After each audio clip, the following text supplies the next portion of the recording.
हम स्टार्ट कर रहे हैं प्रोटॉन से। प्रोटॉन की जो डिस्कवरी की थी वो हमारी गोल्डस्टेन ने की थी, साइंटिस्ट था गोल्डस्टेन, उसने की थी। देखो कैसे डिस्कवर किया गया, हम जैसे हमने इलेक्ट्रॉन की डिस्कवरी की थी सेम है, बस थोड़ा सा चेंज है यहाँ पे, ठीक है ना। यहाँ पे एक हम इसमें भी वैसे ही एक यहाँ पे वैक्यूम पंप लगा देते हैं, ठीक है। ये हमारा क्या होता है, वैक्यूम पंप।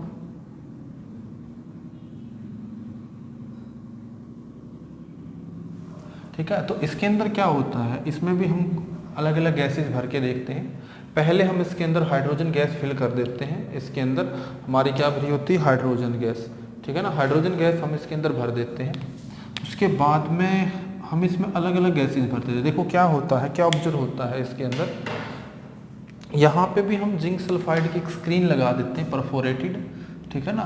तो यहाँ पे एक जिंक सल्फाइड की लेयर लगा देते हैं, ठीक है। ये स्क्रीन हम यहाँ पे लगा देते हैं जिंक सल्फाइड, ये हमारी डिस्चार्ज ट्यूब है जिंक सल्फाइड्स, ठीक है। तो इसमें क्या ऑब्जर्व होता है, जैसे ही हम गैस भरते हैं इसके अंदर, ठीक है ना, गैसेज हम भरते हैं, तो इसमें क्या होता है, तो जैसे ही हम यहाँ पे प्रेशर लो करेंगे, हाई प्रेशर पे कुछ ऑब्जर्वेशन नहीं आती, जैसे ही हम प्रेशर को लो करेंगे, ठीक है ना, काफ़ी लो कर देंगे हम प्रेशर को, जैसे हमने वहाँ पे किया था, तो यहाँ पे कुछ ऑब्जर्वेशन आती है। तो हमें यहाँ पे दिखाई देता है कि कुछ रेज किसकी तरफ से आई है, एनोड की तरफ, और यहाँ से ये परफोरेटेड हमने ले रखी। परफोरेटेड का मतलब जिसके अंदर होल होते हैं, हमने एक होल है जिसके अंदर कैथोड के अंदर हमने कैथोड ले रखी है, उसमें से पास होती हुई यहाँ पे जाके कोलाइड करती है, यहाँ पे हमें चमक आती है। इसका मतलब चमक क्यों आई, क्योंकि कोई पार्टिकल उधर से आया है, किसकी तरफ से आया है, एनोड की तरफ से, और कहाँ पे जाके कोलाइड किया उसने, कैथोड की साइड में जो हमने जिंक सल्फाइड। तो यहाँ से इसमें से पास होती हुई यहाँ से पास होंगी और पास होकर कोलाइड। तो इन रेज को जो एनोड की तरफ से आई है और जो कैथोड की तरफ गई है उनको बोल देंगे कैनल रेज, या हम बोल देंगे एनोड रेज, ठीक है। ये अपने ध्यान रखना। अब ये जनरेट कैसे हुई, बनी कैसे है, जैसे मान लिया ये एक गैस का मोलिक्यूल था हाइड्रोजन, ठीक है, ये एक गैस का मोलिक्यूल था हाइड्रोजन, इसके ये हमारे मोलिक्यूल, सपोज कर लिया हमने 3 मोलिक्यूल हैं गैस के। तो इसमें क्या हुआ कि आपको पता है कि कैथोड की तरफ से, कैथोड पे क्या होते हैं, इलेक्ट्रॉन होते हैं, यहाँ से इलेक्ट्रॉन मूव करते हुए आएंगे। ये इलेक्ट्रॉन है आपके, मान लिया 3 इलेक्ट्रॉन है जो इसकी तरफ से फास्टली मूव करते हुए आएंगे, किसकी तरफ आ जाएंगे, इसकी तरफ। तो ये जैसे ही इससे कोलाइड करेंगे, यहाँ पे जैसे इससे कोलाइड करेंगे, ये मान लिया इससे कोलाइड करेंगे ये पार्टिकल्स, तो इसमें क्या होगा यहाँ पे, तो यहाँ से इलेक्ट्रॉन बाहर निकल जाएगा। क्या निकल जाएगा, इलेक्ट्रॉन बाहर, इसमें से क्या निकल जाएगा, इलेक्ट्रॉन बाहर, और इसके ऊपर क्या बच जाएगा, पॉजिटिव चार्ज। अब ये तो आपका बन गया पॉजिटिव चार्ज स्पीसीज, जो इलेक्ट्रॉन यहाँ से आया इसकी तरफ से, ठीक है ना। अब वो तो मूव करता हो, इलेक्ट्रॉन तो इधर मूव कर जाएगा, ये हमारा जो इलेक्ट्रॉन है वो तो इस डायरेक्शन में मूव कर जाएगा इधर, लेकिन जो ये है आपके ये वाले पार्टिकल इधर मूव करेंगे, क्योंकि यहाँ पे नेगेटिव चार्ज उसकी तरफ मूव करेंगे। जो पॉजिटिव पार्ट है वो तो इधर मूव करेगा इस डायरेक्शन में, और जो हमारे इलेक्ट्रॉन हैं वो आपके इसकी तरफ मूव करेंगे। जिस भी गैसेस से टकराए हैं तो हमारे इलेक्ट्रॉन इधर मूव करते हुए चले जाएंगे। कुछ तो इलेक्ट्रॉन यहाँ से आए हैं जो कैथोड की रेज की तरफ से आए हैं, और कुछ इलेक्ट्रॉन हमारे इनमें से नॉकआउट हुए हैं। जैसे ही ये आपकी जो कैथोड रेज हैं, जैसे यहाँ से कैथोड से जो इलेक्ट्रॉन हमारे जनरेट हुए थे, वो इलेक्ट्रॉन चलते हुए यहाँ पे गैस जो हमने इसके अंदर भर रखी है लो प्रेशर पे, वो गैसेस क्या होती है उससे कोलाइड करेंगे, फास्टली मूव करते हुए आएंगे, क्योंकि यहाँ तक काफ़ी स्पेस हो जाता है। काफ़ी स्पेस होगा तो इलेक्ट्रॉन की काइनेटिक एनर्जी काफ़ी इंक्रीज हो जाती है, तो इलेक्ट्रॉन जो काइनेटिक एनर्जी वो काफ़ी इंक्रीज हो जाएगी।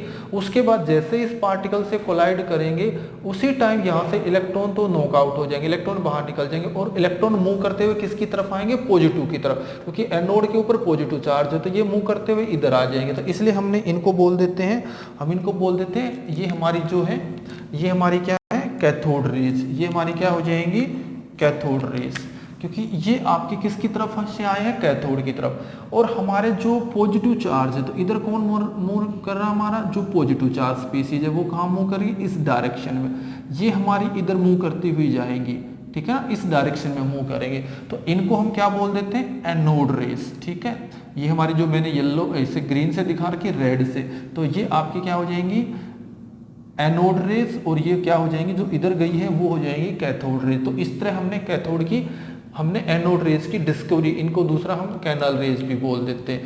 ठीक है ना, लेकिन यहाँ पे हमें एक चीज ऑब्जर्व की गई है कि मटेरियल बदलने से इनका मास चेंज हो जाता है। देखो कैसे, अब आपने सपोज किया, आपने यहाँ पे हाइड्रोजन गैस ली थी, हाइड्रोजन ये गैस है आपकी, हाइड्रोजन गैस के अंदर एक प्रोटॉन है, ठीक है, और एक आपने ले ली हीलियम गैस। तो हीलियम गैस के अंदर आपके 2 प्रोटॉन हैं और 2 न्यूट्रॉन हैं। ठीक है, ये हमने कौन सी गैस ले ली, ये हमने ले ली हाइड्रोजन गैस, और ये हमने कौन सी गैस ले ली, हीलियम गैस। अगर गैस बदल रहे हैं तो हीलियम गैस, अब इसमें से जैसे ही इलेक्ट्रॉन निकलेगा, अब मान लिया सपोज कर दिया इसमें से इलेक्ट्रॉन निकला है, इसमें से इलेक्ट्रॉन निकल के बाहर आ गया, तो अब ये किस में चला जाएगा, अब ये आपका जो बनेगा, इसमें सिर्फ इलेक्ट्रॉन, इसके अंदर एक इलेक्ट्रॉन था और एक प्रोटॉन था, यहाँ पे हम इलेक्ट्रॉन भी ले रहे हैं, इसमें हमारे क्या हो जाएंगे, एक इलेक्ट्रॉन यहाँ है और एक इलेक्ट्रॉन यहाँ है। तो जैसे इसमें से इलेक्ट्रॉन निकल के, मान लिया ये इलेक्ट्रॉन यहाँ पे था, यहाँ से इलेक्ट्रॉन निकल के बाहर आ जाएगा, तो इसमें अब सिर्फ क्या बचेगा, इसके अंदर हमारा सिर्फ क्या बचेगा, ये हमारा क्या हो जाएगा, यहाँ पे सिर्फ एक प्रोटॉन बचेगा, और मतलब ये क्या बन जाएगा, H पॉजिटिव। ठीक है, तो इसी प्रोटॉन को बोलते, क्योंकि इसमें और तो कुछ बचा, इलेक्ट्रॉन निकल गया तो प्रोटॉन बोलते, तो इस मतलब जो हमारा निकला है यहाँ से, वो सिर्फ एक प्रोटॉन बचा हुआ है, तो इसके अंदर और जो मास है वो कुछ भी नहीं है। लेकिन यहाँ पे अगर हम देखें, 2 इलेक्ट्रॉन निकल के बाहर चले गए, ये भी नहीं इलेक्ट्रॉन निकल गया, ये भी नहीं इलेक्ट्रॉन निकल गया। अब इसके अंदर क्या क्या बचा है, तो इसके अंदर हम देखेंगे, इसके जो न्यूक्लियस के अंदर है हमारे कितने प्रोटॉन होंगे। अगर सिर्फ प्रोटॉन की बात करें तो हमारे 2 प्रोटॉन, तो क्या इनके मास डिफरेंट होगा, प्रोटॉन, क्योंकि इसमें एक प्रोटॉन नहीं है, इसके अंदर हमारे 2 प्रोटॉन है, तो यहाँ पे डिफरेंस होगा मास का। लेकिन इलेक्ट्रॉन की बात करें, इलेक्ट्रॉन चाहे वो इससे निकला हो, चाहे हमारा इलेक्ट्रॉन इससे निकला हो, लेकिन इलेक्ट्रॉन का मास हमेशा क्या रहेगा, सेम, क्योंकि जो गैसेज बनी है निकलने के, मान लिया सपोज किया यहाँ पे हाइड्रोजन गैस है, तो सबका तो अलग मास होगा, लेकिन इसकी जगह अगर मैं अलग से गैस भर देता हूँ, हीलियम गैस इसके अंदर फिलअप कर देंगे, तो हीलियम गैस इसके अंदर भरेंगे, तो आपका क्या होगा, हीलियम गैस में 2 प्रोटॉन होंगे। कोई दूसरी गैस भर देंगे, ऑक्सीजन है, उसके अंदर और भी ज्यादा प्रोटॉन होंगे। तो गैस बदलने से जो ये आपके इनकी मास की रेशियो वो डिफरेंट आती है। तो इसलिए सिर्फ हम इसको जो एक्सपेरिमेंट किया गया वो सिर्फ हाइड्रोजन गैस लेके ही किया गया है। दूसरी गैस भरेंगे तो वो जो आपका चार्ज टू मास रेशियो आपकी हमारी क्या आ जाएगी, अलग आ जाएगी। तो इसलिए हम इसके अंदर हाइड्रोजन गैस में, लेकिन इलेक्ट्रॉन इज द यूनिवर्सल, किसी भी सब्सटेंस में। आप बोलोगे सर प्रोटॉन तो सेम है सबका मास, हाँ प्रोटॉन का मास सेम है, लेकिन गैस का जो मॉलिक्यूल होता है, यहाँ से जो इलेक्ट्रॉन निकलने के बाद जो बचा वो 2 प्रोटॉन, एक अलग अलग तो नहीं हो सकते। लेकिन ये जो हीलियम है ये आपका क्या है, हमारा ये क्या है, हीलियम है। ये हीलियम में अब क्या बचे हुए हैं, 2 प्रोटॉन बचे हुए हैं। ऐसे तो है नहीं कि दोनों प्रोटॉन को अलग अलग कर दें, तो ऐसे तो पॉसिबल नहीं है। प्रोटॉन दोनों, ये आपका जो बना है, अब ये हमारा क्या बन जाएगा, ये हमारा पॉजिटिव स्पीसीज है। अब इसके अंदर हमारे 2 प्रोटॉन होंगे, तो लेकिन इसमें 2 प्रोटॉन और हाइड्रोजन वाले में 1 प्रोटॉन होगा, लेकिन इनका इसका मास अलग अलग आ जाएगा। इसलिए हमने जो गैस का लेके किया, हमने हाइड्रोजन गैस को हम लेके करते हैं, ठीक है ना।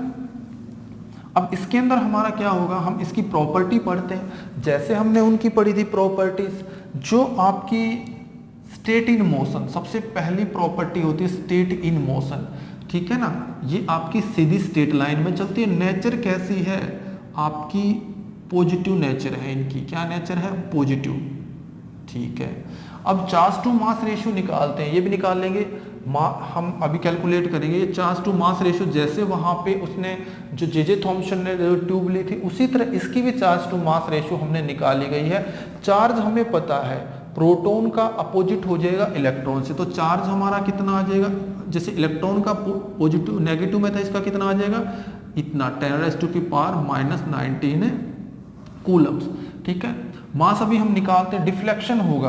आपको पता है जैसे ही हम इसके ऊपर मैग्नेटिक फील्ड अप्लाई करेंगे, तो जो आपकी ये रेज है ये आपकी डिफ्लेक्शन हो जाएंगी। ये मान लिया हमने ये हमारी रेज आई थी पॉजिटिव और नेगेटिव, हमने बैटरी के टर्मिनल लगा रखे, एक हमारा है पॉजिटिव टर्मिनल, एक है हमारा यहाँ से आपकी मान लिया रेज चलती हुई आई है, तो वो आपकी किसकी तरफ डेविएट हो जाएंगी, क्योंकि उनके ऊपर कौन सा चार्ज है, पॉजिटिव चार्ज, तो वो आपकी डिफ्लेक्शन हो जाएगी इस डायरेक्शन में।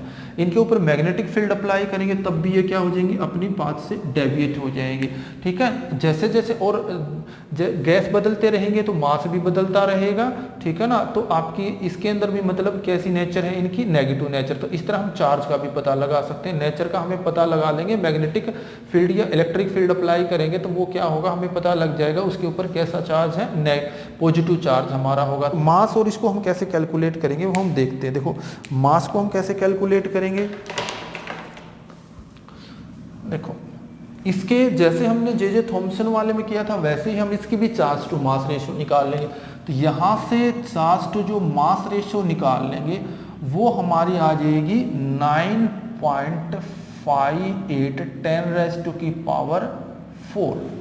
ठीक है, हमें पता है इलेक्ट्रॉन के ऊपर जो चार्ज है, यहाँ पे प्रोटॉन पे जो चार्ज होगा वो क्या होगा, इलेक्ट्रॉन के सेम होगा लेकिन अपोजिट में होगा, 1.6 10⁻⁻19 कूलम। अब हमने इसका मास निकालना है, तो मास कैसे निकाल लेंगे, मास ऑफ प्रोटॉन हम क्या कर लेंगे, हम ले लेंगे charge by charge to mass ratio. तो हमारा क्या आ जाएगा, ठीक है, हमारा आ जाएगा 1.6 10⁻⁻19 कूलम्स। ठीक है, 9.58 10⁻⁴। तो इसको अगर हम सोल्व करेंगे तो हमारा कितना आ जाएगा 1.67 10⁻⁴ हमारा 24 ग्राम। ठीक है, अगर एग्जैक्ट वैल्यू अगर हमने लेनी हो, ये हमारा क्या होगा, मास ऑफ ए प्रोटॉन, लेकिन एग्जैक्ट जो वैल्यू होगी वो आपकी क्या होगी, अलग होगी। हम अगर हमने याद रखनी हो, अगर आप याद रख सकते हो तो इसकी जो एग्जैक्ट वैल्यू होगी वो हमारी क्या हो जाएगी, इसकी जो एग्जैक्ट वैल्यू हो जाएगी हमारी मास ऑफ प्रोटॉन की जो एग्जैक्ट वैल्यू होती है वो हमारी होती है 1.67262 10⁻⁴ ग्राम। ठीक है, ये क्या है हमारी फुल वैल्यूज, कंप्लीट वैल्यूज। अगर हम इसको याद करना चाहें तो हम ये भी याद रख सकते हैं, जो हमारी वैल्यूज होगी माइनस में 24, ये हमारी एग्जैक्ट वैल्यूज हो जाएगी। अब हमारे दिमाग में ये आएगा, हमें मास का पता चल गया, चार्ज का पता चल गया, चार्ज टू मास रेशियो होगा। अब अगर हमने इसको एटॉमिक मास यूनिट में निकालना हो, अगर हमें इसका जो मास है अगर हमने उसमें किस में निकालना हो, एटॉमिक मास यूनिट, तो एटॉमिक मास यूनिट में कैसे निकाल लेंगे, mass of protons in AMU। जैसे हमने इलेक्ट्रॉन का निकाला था, इसको कैसे निकाल लेंगे, इसको निकाल लेंगे, आपका क्या हो जाएगा, मास ऑफ प्रोटॉन AMU में। ठीक है, हमें पता है 1 AMU कितना होता है, हमारा होता है 1 AMU कितना होता है, 1.66 10⁻⁴। तो हम क्या करेंगे, डिवाइड कर देंगे इसके मास को, इसका मास कितना होता है 1.67 10⁻⁴। या अगर हम एग्जैक्ट ले लेंगे तो एग्जैक्ट भी ले सकते हैं, तो हमारा डिवाइड 1.6 10⁻⁻19 नहीं एक मिनट, हमारा क्या हो जाएगा, ये तो हमारा हो जाएगा जो हम क्या करते हैं इसकी यूनिट लेते हैं, यूनिट हमारी क्या हो जाएगी 1.66 10⁻⁴ हमारी 24। तो हमारा जो आ जाएगा 1.00727। एग्जैक्ट अगर हम ले लेंगे तो ये हो जाएगा AMU, लेकिन एग्जैक्ट अगर वैल्यू लेनी हमने इसकी, अगर हमने एग्जैक्ट वैल्यू लेनी है तो मास ऑफ प्रोटॉन की AMU में, तो एग्जैक्ट अगर हम लेंगे तो हमारा हो जाएगा 1.0072763 AMU। ये हमारा हो जाएगा मास ऑफ ए प्रोटॉन, जो एग्जैक्ट वैल्यूज है वो हम ले लेंगे। ठीक है, अगर आप याद रख सकते तो इसको भी याद रख लेना, अगर जनरली याद रखनी है तो 1.00727, ये हमारी क्या हो जाएगी, mass of proton in atomic mass unit. ठीक है, एटॉमिक मास क्या होंगे, उसका मास इन ग्राम डिवाइड बाय मास आपका 1 एटॉमिक मास यूनिट। तो इस तरह हम इसकी वैल्यू क्या कर सकते हैं, कैलकुलेट कर सकते हैं। ठीक है, अब हमने क्या करना है, हमने अब जैसे हमने डिस्कवरी कर ली प्रोटॉन की, प्रोटॉन को पढ़ लिया, प्रोटॉन का चार्ज पढ़ लिया, अब हम चलते हैं किसकी तरफ चलते हैं, हम चलते हैं न्यूट्रॉन की तरफ। ठीक है ना। तो न्यूट्रॉन का हमारा क्या हो जाएगा, अगर न्यूट्रॉन की बात करते हैं तो यहाँ पे देखो न्यूट्रॉन को क्यों डिस्कवर किया गया, हमने इसके बाद हमारा मॉडल आया, जैसे हमने इलेक्ट्रॉन प्रोटॉन को डिस्कवर किया उसके बाद हमारा जे थॉम्सन मॉडल आया था। जे थॉम्सन मॉडल में हमने काफ़ी सारी चीज़ें हमने पता किया था, वो जो हम आगे पढ़ेंगे, पहले हम मॉडल बाद में पढ़ेंगे, पहले हम तीनों सब एटॉमिक पार्टिकल की डिस्कवरी पढ़ लेते हैं। इसकी डिस्कवरी जो न्यूट्रॉन की डिस्कवरी क्यों की गई, उन्होंने देखा पहले ये बोला गया था सिर्फ एटम के अंदर प्रोटॉन और इलेक्ट्रॉन होते हैं, लेकिन उन्होंने क्या करके देखा, देखिए ये एक वेइंग मशीन ले रखी है, उन्होंने देखा जैसे हम दो हाइड्रोजन के अंदर हीलियम के अंदर सपोज किया गया था, ये हमारा क्या है हीलियम के अंदर सपोज किया गया था कि हीलियम के अंदर 2 प्रोटॉन होते हैं, ठीक है।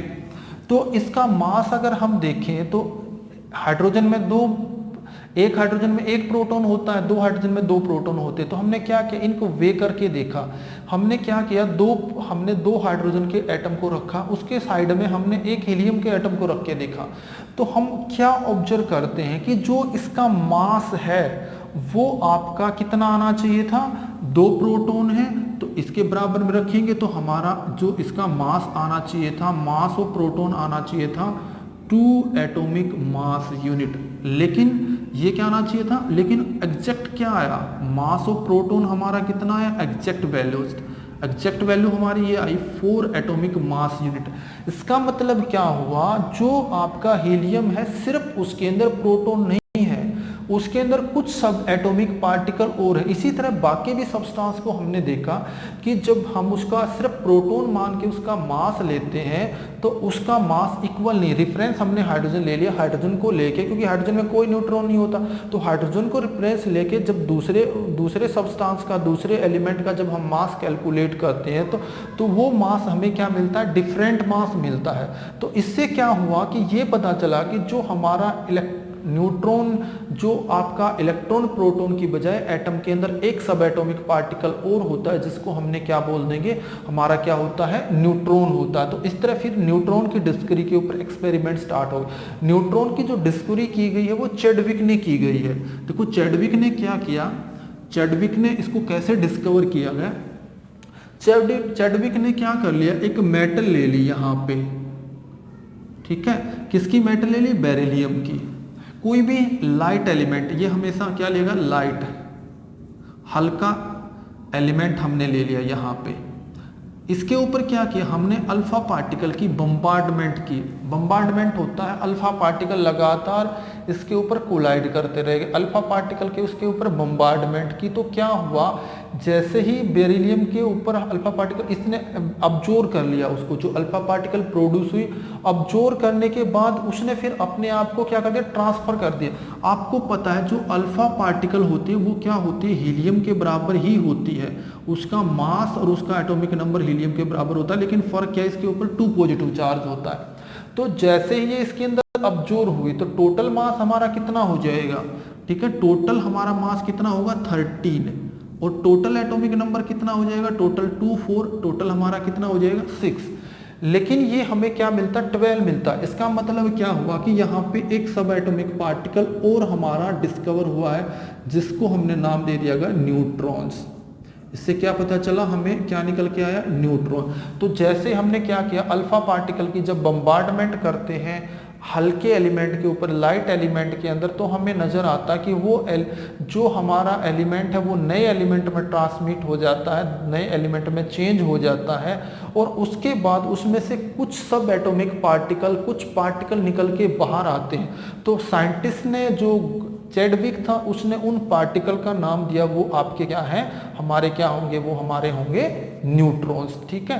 तो इस तरह हमारी न्यूट्रॉन की डिस्कवरी है। तो अब थोड़ा सा इसके मास भी पढ़ लेते हैं, हमारा मास कितना होगा न्यूट्रॉन का। न्यूट्रॉन का जो मास लेके चलते हैं, जैसे हमने प्रोटॉन का मास हमारा कितना था, थोड़ा सा डिफरेंस है दोनों के अंदर। एग्जैक्ट मास देखें तो हमारा 1.6749 10⁻²4 ग्राम एग्जैक्ट अगर मास लेंगे इसका, ये हमारा होगा।